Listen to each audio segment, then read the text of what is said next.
오늘은 여호와 카데시 거룩한 하나님 그 뜻을 가지고 있는데 6번째 시간으로 여호와 카데시 거룩한 하나님에 대해서 말씀을 전하려고 합니다. 출애굽기 19장 4절에서 5절 말씀을 제가 읽어드리도록 할게요. 너희가 내 말을 잘 듣고 내 언약을 지키면 너희는 모든 민족 중에서 내 소유가 되겠고 너희가 내게 대하여 제사장 나라가 되며 거룩한 백성이 되리라 라고 그렇게 말씀하고 있습니다. 여러분, 여기서 하나님의 소유라고 그렇게 하나님께서 우리에게 말씀해 주고 있죠. 이 하나님의 소유란 말은 원어로 세굴라라는 단어를 쓰고 있다라고 합니다. 그런데 이것은 아주 값진 소유물, 아주 값진 보물이라는 그런 뜻을 가지고 있어요. 그래서 하나님의 보물이라는 신분과 제사장 나라라는 사명을 갖고 있는 하나님의 백성들에게 우선적으로 요구되는 것이 있는데 그것이 무엇이냐면은 다른 것이 아닌 거룩한 삶이에요. 거룩한 삶. 그래서 오늘 본문에서 우리를 거룩해 하시는 하나님, 여호와 카데시, 하나님께서 당신 스스로가 어떤 하나님인지 지금 이야기하고 있다는 것입니다. 여호와 카데시, 나는 거룩한 하나님이다. 카데시라는 말은 본래 히브리어 카도시에서 나온 말입니다. 영어의 홀리에 해당하는 거룩하다는 뜻이죠. 거룩하다. 즉 거룩, 카도시는 어원적 의미로는 구별됐다는 뜻을 가지고 있어요. 구별됐다. 거룩의 일반적인 용례는 하나님께 바치기 위해서 특별히 구별된 사람이나 어떠한 물건을 가리킵니다. 그러나 그 거룩을요, 어떤 물건이나 사람이 아닌 하나님께 적용한다라면은 그것은 피조물과 구분되는 하나님의 창조성을 의미하기도 한다는 것이에요. 그래서 거룩한 하나님의 또 다른 명칭인데 그것은 무엇이냐면은 창조주 하나님이에요. 그러니까 창조주 하나님의 또 다른 명칭인데 그것은 거룩한 하나님이라는 것입니다. 우리를 창조하신 창조주신 하나님, 그리고 그 하나님은 거룩한 하나님인데 그 하나님께서 무엇보다 당신의 백성들에게 소원하고 원하는 것인데 그것이 무엇이냐면은 당신의 백성들이 거룩해지기를 원하신다라는 것입니다. 근데 문제는 이 시대 가운데에 하나님의 백성들이 그들의 삶 가운데에 하나님의 강력한 열망이신 그 소원이신 그 거룩함을 실제로 이루어드릴 수 있는가? 그것이 문제라는 것이죠. 그리고 오늘 본문에서는 그 문제의 실제적인 해결 방법, 처방전을 이야기하고 있다는 사실을 기억하셨으면 좋겠습니다. 오늘 본문 말씀 제가 다시 한번 읽어드리도록 할게요. 너는 이스라엘 자손에게 말하여 이르기를 너희는 나의 안식일을 지키라. 이는 나와 너희 사이에 너희 대대의 표징이니 나는 너희를 거룩하게 하는 여호와인 줄 너희가 알게 함이라. 오늘 본문 말씀이죠. 하나님의 소원을 이루어드리기 위해서, 하나님의 소원이 그 거룩함을 실제로 이루어드리기 위해서 하나님께서 처방전을 내리셨는데 그 실제적인 처방이 뭐냐면은 안식일을 지키는 것이다. 그렇게 이야기하고 있다는 것이에요. 그리고 오늘 말씀을 보면 표징이란 단어가 나오죠. 너희 대대의 표징이니 그 말씀이 나오고 있어요.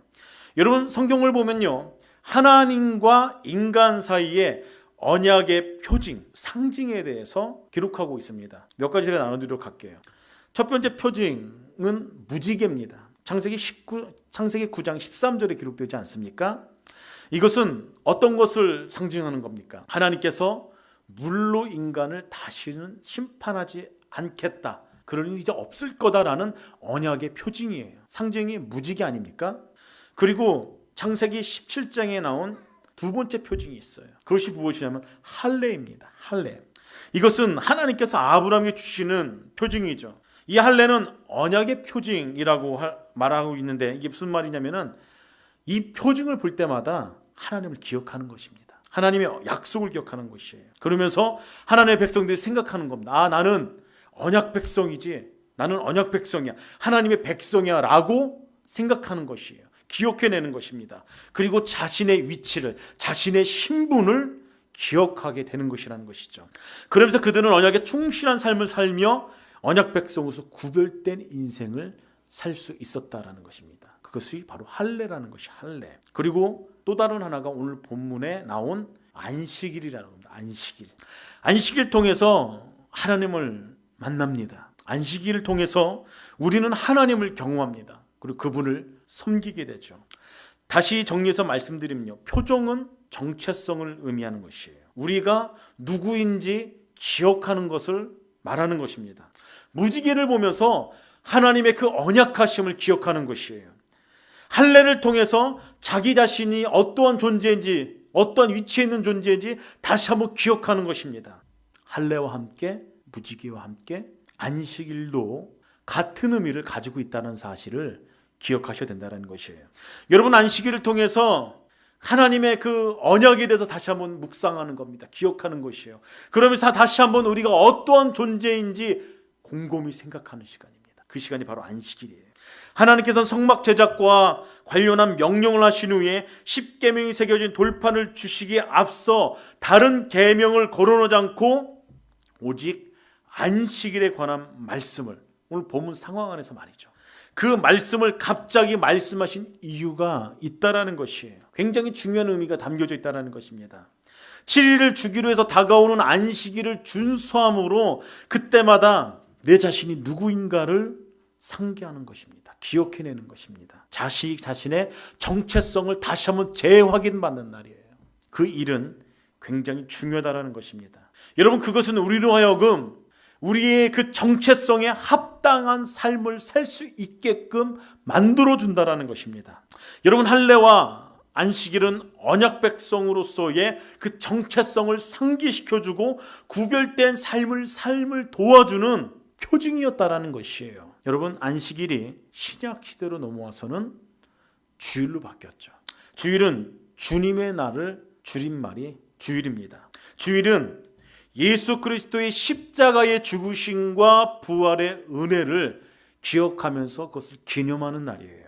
그리고 하나님께 전심으로 예배하고 찬송하고 기도하고 우리 육체와 영혼이 하나님 안에서 쉼을 얻고 평안을 얻고 회복을 얻는 날입니다. 그리고 내가 누구인지를 다시 한번 기억하는 날, 예배를 통해 내가 하나님 앞에 누구인지를 다시 한번 경험하는 날, 그날이 주일이라는 것이에요. 사랑하는 성도 여러분, 매일 드려지는 주일 예배를 통하여서 마음의 할례를 받아야 된다는 것이에요. 예배를 통해서 하나님 앞에 내가 어떠한 존재인지를 다시 한번 기억해야 된다는 것입니다. 택하신 족속이요, 왕같은 제사장들이요, 거룩한 나라요, 소유된 하나님의 백성으로서 아름다운 덕을 선포하는 인생으로 살아가는 인생이 바로 우리들의 삶의 내용이구나, 우리들이 그렇게 살아가야겠는구나, 다시 한번 마음에 새기고 또 새기는 시간이 거룩한 주일이 되어야만 한다는 것입니다. 예수님을 영접하면 하나님께서는 우리를 의로운 자라고 인정해 주시죠. 로마서 3장 24절 말씀에 그리스도 예수 안에 있는 속량으로 말미암아 하나님의 은혜로 값없이 의롭다 하심을 얻은 자 되었다, 그렇게 말씀하고 있죠. 우리의 어떤 상관없이, 우리의 과거와는 상관없이 예수님만 영접하면, 그분만 만나면 우리는 하나님의 자녀가 된 특권을 누린다는 것입니다. 우리의 죄는 사함받는 것이에요. 의로운 자가 되는 것이에요. 그것이 성경이 말한 진리 아닙니까? 우리는 그 진리 가운데에 서 있는 사람들입니다. 그런데 하나님께서 우리를 그렇게 여겨주신다 하더라도 우리의 실제적인 삶의 내용을 보면은, 실제적인 모습을 보면은 전혀 어렵지가 않다라는 것이에요. 부족합니다. 연약합니다. 넘어져 있습니다. 그렇기 때문에 늘 하나님 앞에 죄송스러워요. 또 사람들에게 난 하나님의 자녀야, 난 의인이다, 그렇게 말하는 것도 참 부끄럽습니다. 그렇지 않습니까? 여러분, 우리가 세상 앞에서도, 하나님 앞에서도 마찬가지지만 세상 앞에서도 당당해지기를 원한다면 방법은 단 한 가지라는 것이에요. 그래서 다른 것 아닙니다. 우리의 삶이 거룩해져야 된다는 것이에요. 우리가 하나님을 닮아가는 인생을 살아간다면, 예수 그리스도를 따라가는, 그 예수님의 성품을 드러내는 빛과 소금이 된 인생으로 살아간다면 하나님 앞에, 더 나아가 세상 앞에 당당한 인생을 살아갈 수 있다는 것입니다. 그래서 여러분, 하나님께서 우리에게 나는 거룩한 하나님이다, 여호와 카데시, 나는 거룩한 하나님이다 라고 그렇게 소개하면서 하나님의 백성들에게 거룩해지라고 명령하는 것은요, 실상 하나님의 자녀된, 하나님의 백성이 된 우리 자신이 삶 가운데에, 세상 가운데 당당한 인생을 살아가기 위해서 하나님 그렇게 말씀하셨다는 것이에요. 여러분, 하나님께서는 우리에게 거룩을 명령하셨어요. 너희가 좀 거룩했으면 좋겠다, 거룩한 삶을 살아라, 그것을 명령하셨어요. 그것을 원하셨습니다. 이것이 하나님의 열망입니다. 하나님께서는 우리에게 다른 것을 말씀하시지 않으셨습니다. 야, 너 좀 전능해봐라. 나는 엘샤다이 전능하신 하나님인데 너도 좀 전지전능해봐라. 그렇게 말씀하지 않으셨다라는 것이에요. 너희가 좀 홍해를 좀 갈라보지 않겠니? 좀 요단강을 좀 갈라보거라. 내가 그렇게 하지 않았느냐? 내가 했으니까 너희도 좀 그렇게 해봐. 하나님께서 그렇게 말씀하지 않았다라는 것입니다. 예수님께서 떡 몇 개와 물고기를 가지고 수많은 사람들을 먹이지 않으셨습니까? 나도 그렇게 했으니까 좀 너희들도 그렇게 좀 해봐라 좀. 우리 예수님께서 그렇게 우리에게 요구하지 않으셨다라는 것입니다. 야, 병든 사람 좀 잘 고쳐봐. 내가 그렇게 하지 않았느냐? 우리 주님께서 그렇게 하지 않으셨다라는 것이에요. 그것을 명령하지 않으셨어요. 그런데 하나님께서는 오늘 말씀에서도 그렇고 베드로전서 1장 16절에도 그렇게 말씀하셨어요. 기록되어 있을 때 내가 거룩하니 너희도 거룩할지어다. 이것을 명령하셨다라는 것이에요. 하나님께서는 당신의 자녀들을 향한 열망이 있으세요. 소원이 있으십니다. 다른 것이 아니에요. 그것은 당신의 백성들이 당신의 수준만큼 거룩해지기를 원하신다는 것이에요. 하나님이 거룩하셨듯이 당신의 자녀들이, 당신의 백성들이 거룩한 인생을 살아가길 원하신다는 것입니다. 레위기 20장 7절에서 8절 말씀입니다. 너희는 스스로 깨끗하게 하여 거룩할지어다. 나는 너희 하나님 여호와이니라. 너희는 내 규례를 지켜 행하라. 나는 너희를 거룩하게 하는 여호와니라. 그렇게 말씀하고 계세요. 여기서 하나님의 이름을 찾아볼 수가 있죠. 우리는 거룩하게 하시는 여호와, 곧 여호와 카데시, 그 하나님의 이름을 또 다른 성경 구절에서 발견할 수 있다는 것입니다. 자신이 거룩하신 하나님, 그 여호와께서 무엇보다 저와 여러분들의 인생이 하나님 앞에서 거룩해지기를 하나님께서는 소원하고 계시고, 또 그 하나님께서 우리를 거룩하게 만드신 분이라는 사실을 기억하시길 바랍니다. 하나님의 백성들은 기록된 말씀에 따라 최선을 다해 거룩한 인생을 추구하는 삶을 사셔야 돼요. 거룩을 추구하는 것은 예수를 믿고 따르는 사람들의 선택사항이 아니에요. 의무입니다. 의무. 그런데 문제는 연약한 인간이 할 수 있는 거룩에는 한계가 있다는 것이, 한계가 있다. 제 아무리 노력해도 거룩을 방해하는 사단의 세력을 차단할 수가 없고 그것을 이겨내기란 힘든 일입니다. 우리의 삶을 한번 되돌아보십시오. 제 인생도 그렇습니다. 여러분들이 있는데 비슷할 거예요. 치열한 영적 전쟁 가운데 날마다 있지 않습니까? 하나님을 닮아가려 노력하는데 그러지 못한 우리의 인생을 보고 나의 모습을 보고 참 실망스럽지 않습니까? 하나님의 기뻐하신 모습으로 말씀을 따라 거룩한 삶을 살려는 마음과 또 욕심을 따라 우리 마음대로 살아가는 그 마음이 날마다 충돌하지 않습니까? 그 두 마음이 항상 싸우고 있다는 것이에요. 어떤 때는 승리하죠. 그러나 어떤 때는 넘어져 있는, 무참하게 쓰러져 있는 우리들의 모습을 발견할 때도 있다는 것입니다. 그렇기 때문에 우리가 해야 될 일은 한 가지예요. 스스로를 거룩한 하나님으로 그 말씀하신 하나님께, 하나님 여호와 카데시, 그 거룩하신 하나님을 내가 닮아갈 수 있도록 해주십시오. 나는 무능합니다. 난 연약합니다. 그러나 여호와 카데시, 그 거룩하신 하나님의 이름을 불러가며 하나님, 내가 소원하며 나가는 것은 내가 당신을 닮아가기를 원합니다. 여러분, 이 기도의 제목이 한 주간의 여러분의 기도 제목이 되기를 예수 그리스도인을 축복합니다. 거룩한 성도가 되게 달라고 간절히 기도해야 돼요. 하나님, 거룩한 가정이 되게 하여 주시옵소서. 그렇게 기도하셔야 돼요. 하나님, 거룩한 부모가 되게 하여 주시옵소서. 그렇게 기도하셔야 돼요. 하나님, 우리의 자녀들이 거룩한 자녀들이 되게 하여 주시옵소서. 간절히 기도해야 됩니다. 우리의 생각과 말과 손과 발로 하나님 범죄치 아니하고 삶의 자리에서 정말 거룩한 인생으로 살아가도록 주님 인도하여 주시옵소서. 하나님, 우리 세움교회는 십자가의 복음을 훼손치 않는 하나님 그런 거룩한 교회 공동체가 되게 하여 주시옵소서.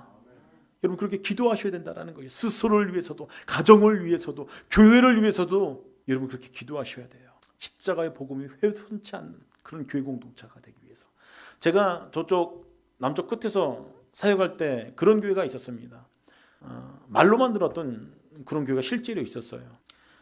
어떤 목사님 새로 부임하셨는데 부임하신 지 한 6개월 됐나? 이제 본인의 생각들을 성도들에게 나누고 실제로 움직이기 시작했는데 그 중에 하나가 무엇이냐면은 뭐 신문을 보다가 매스컴을 보다가 실제로 근처에 그런 교회가 있으니까 좀 충격이었습니다. 이제 강단을 교류하는 거예요. 이제 타종교와. 그래서 이제 그 스들께서 이제 초청받아서 이제 강단에 서서 이제 메시지를 전하고 그분은 절에 가셔서 이제 메시지를 전하고 참 가슴 아픈 일이죠. 가슴 아픈 일입니다.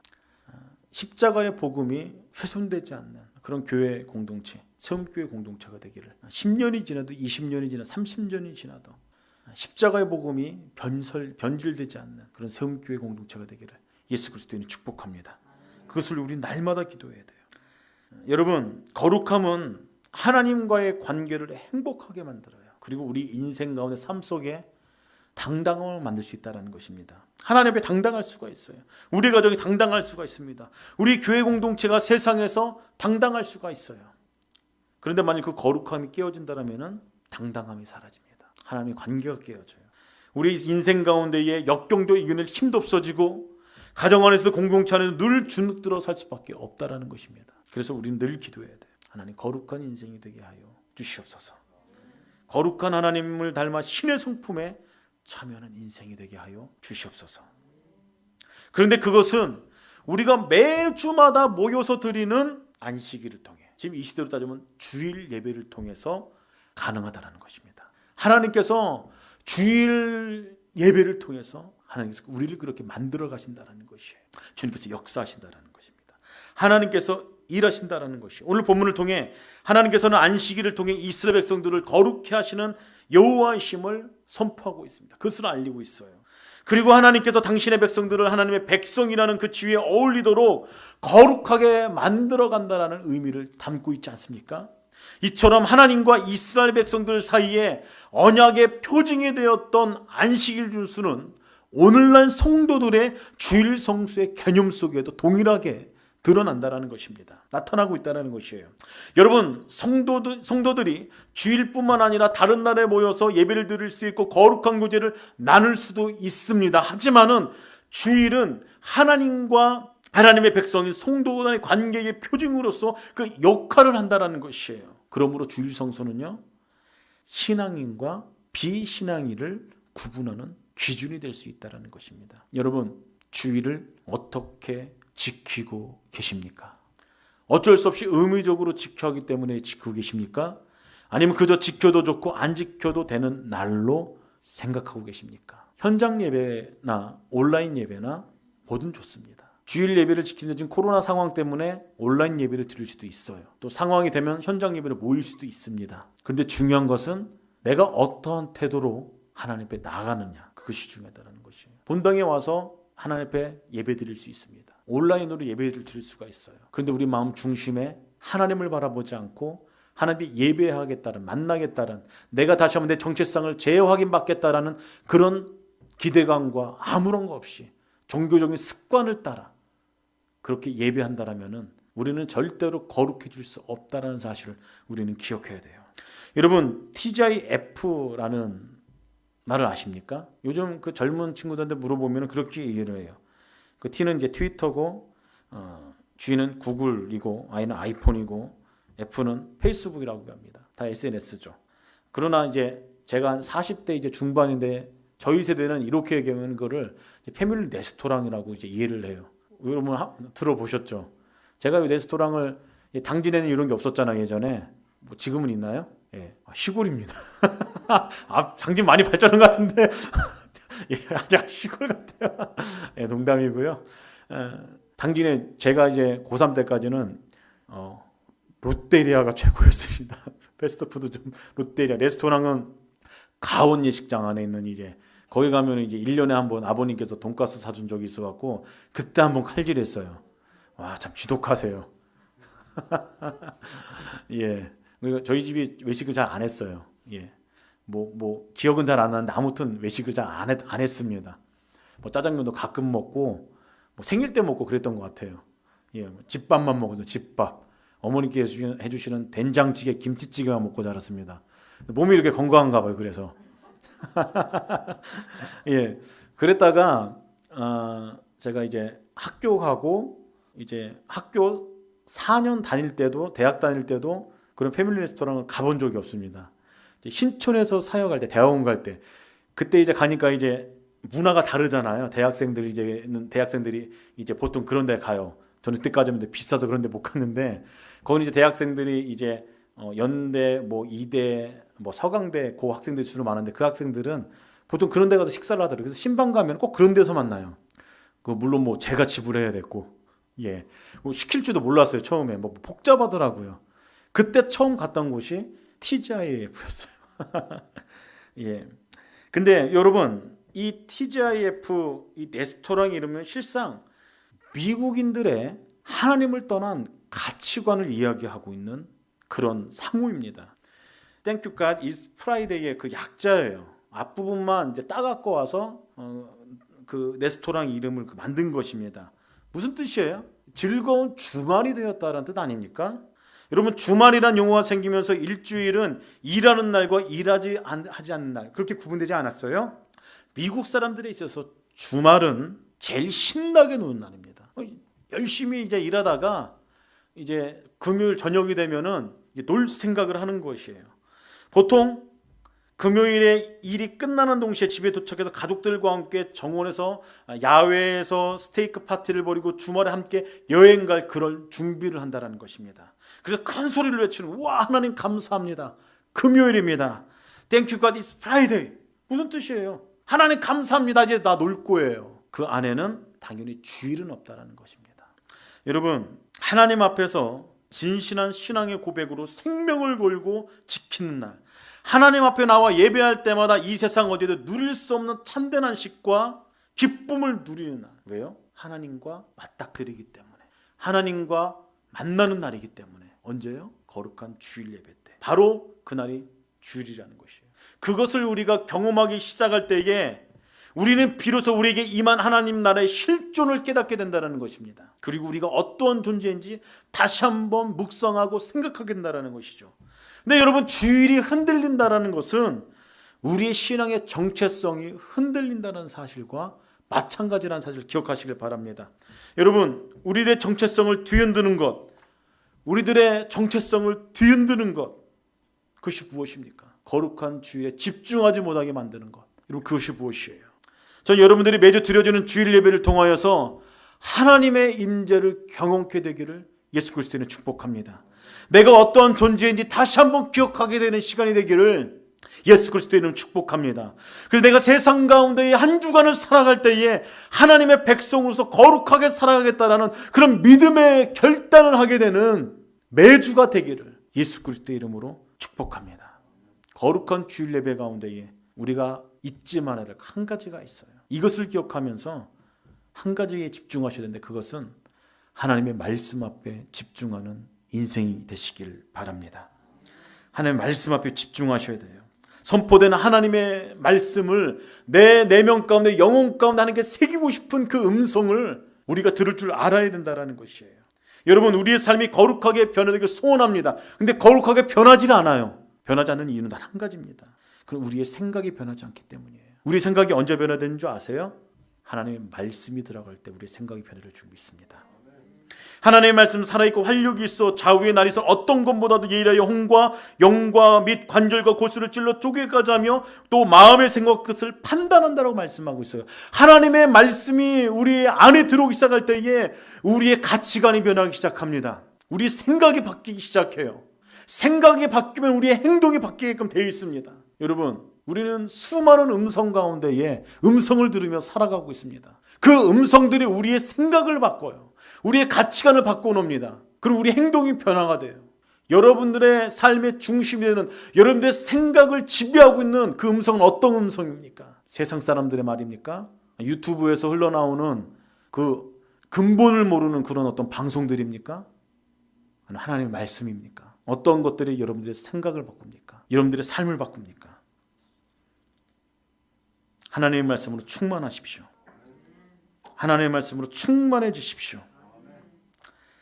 하나님의 말씀을 대하는 태도가 유형별로 어떤 사람이 정리해 놓은 글이 있어서 소개해드리고 기도하는 시간 갖도록 하겠습니다.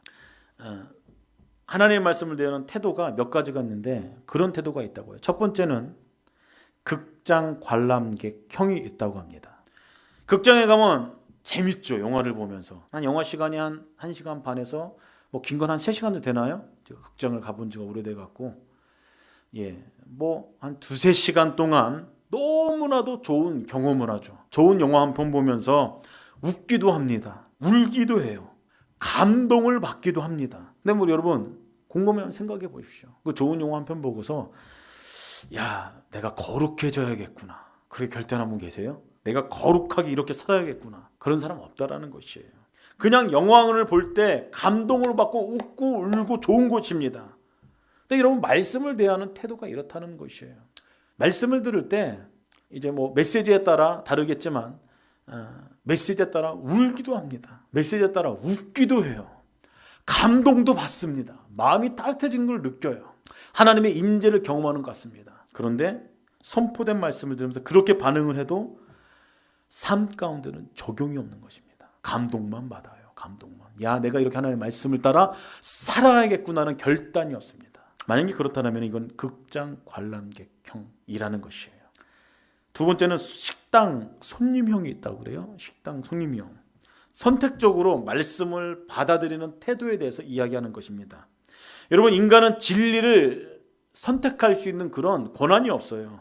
진리를 선택할 수 있는, 판단할 수 있는 그런 권리가 없어요.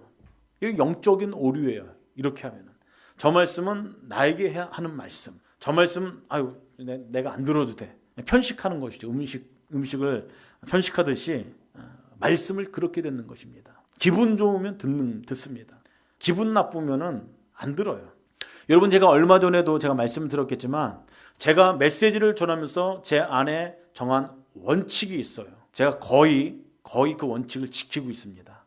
그것은 무엇이냐면은 타겟으로 메시지를 전하지 않는다라는 것입니다. 하나님의 말씀을 본문에 있는 그대로 그 상황에 맞춰서 하나님의 말씀을 바르게 정하고 예화를 들어도 그 본문에 맞춰서 들어야 되고 그런 것을 철저하게 원칙을 하고 있어요. 이 얘기는 뭐냐면은 신방을 하다 보면은 성도님의 상황을 제가 압니다. 긍정적인 상황도 알고 있고 부정적인 상황도 알고 있고 필요한 부분도 다 알고 있어요. 그런데 그것에 따라서 메시지를 전하지 않는다라는 것입니다. 여러분, 목회자가 그 상황, 모든 상황에 포커스를 맞춰서 메시지를 정하기 시작하면 감정이 들어가게 돼 있어요. 그런데 하나님의 메시지를 그렇게 전해서는 안 된다는 것입니다. 이 얘기는 무엇이냐면은 말씀을 들을 때 성도들이 그렇게 착각할 수가 있어. 혹시 목사님이 저 나의 상황을 다 알고 계신데 나를 빗대어 하신 말씀인가? 아닙니다. 하나님의 말씀이 그렇고 내 마음 가운데 그런 감정이 들었다라면은 하나님께서 나한테 불편한 어떤 이제 마음을 주시는 거고 하나님께서 무엇인가 내게 말씀하라고 하시는구나 라고 여러분들이 그렇게 인정을 하셔야 돼요. 제가 한번 그런 일이 있었습니다. 신방을 가서 그 가정에 어려운 상황들을 듣게 되어 있어요. 그래서 이제 지속적으로 계속 신방을 하고 그런 상황 가운데에 이제 담임 목사님께 그런 이제 부교육자 생활 때 얘기해요. 그런 상황들을 이제 보고를 해드렸죠. 근데 공교롭게도 담임 목사님이 새로 오셨을 때예요. 그리고 이분은 이제 담임 목사님 모시고 신방을 받기를 원하셨어요. 그래서 제가 모시고 신방을 갔어요. 저는 모든 상황을 다 알고 있죠. 아직까지는 새로 오신 담임 목사님 모르는 상황입니다. 근데 공교롭게도 그 다음 날 새벽에 담임 목사님께서 이분의 아픈 부분을 말한 게 아닌데 그 상황을 말씀에 빗대어 말씀을 하셨어요. 근데 상황을 저는 모르고 말씀하셨어요. 그러면서 이 한 권사님께서 난리가 나신 거예요. 목사님께서 담임 목사님께 제 모든 어려움과 아픔을 다 얘기하셨어요. 왜 오늘 목사님 설교 말씀에 그런 부분을 왜 말씀하셨어요? 목사님 너무하세요. 막 난리가 난 거예요. 제가 조용히 설명해 드렸죠. 제가 볼 때는 이런 오해가 계셨고 오해를 풀어드렸습니다. 근데 분이 안 풀리셔갖고 여기저기 막 다 전화를 하신 거예요. 구역장 뭐 리더들한테 여기저기 막 제가 다 그러고 다녔다고. 여러분, 그런데 제 원칙입니다. 하나님의 말씀은 본문 그대로 정한 것이 가장 건강합니다. 목회자는 그렇게 말씀을 전해야 돼요. 성도들의 어떤 그런 상황을 알면서도 그것을 어떻게 하기 위해서 하지 않아야 됩니다. 신방 때 권면할 수는 있겠죠. 근데 강단에서는 그렇게 해서 안 된다는 거예요. 그러나 말씀을 그대로, 말씀에 나온 그대로 선포하기 시작하고 말씀을 전하기 시작할 때에 그것을 받아들이고 그게 아프던 그게 달게 느껴지던 그것을 치유하고 여러분들이 삶을 바꿔나가는 그런 결단은 여러분들의 몫인 것이에요. 절대로 여러분들의 삶을 빗대어서 말씀을 전하는 일은 하지 않는다라는 것입니다. 하나님의 말씀이 그렇다라는 것이에요.